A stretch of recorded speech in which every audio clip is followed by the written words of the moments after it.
So guys, ito nga po yung uniform ni Kuya Pin. Binilan ko siya ng isang pares dahil may 3 piraso na siyang yung dati. Tapos itong kanyang boxer shorts is 5 pieces. Tapos yan, sapatos, putsak. Ayan yung mga ginagamit sa pag-drawing.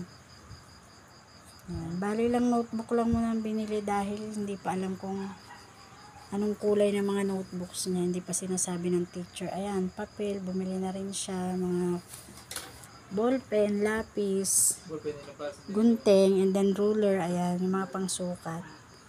Kasi ito yung nagustuhan niyang bag. Ayan. Lagi may spare ko yung ballpen. Dadagdagan na lang guys kapag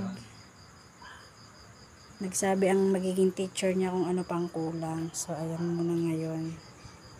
Ayan muna sa ngayon ang gamit ni Kuya Pin. So, bye-bye. Thank you for watching.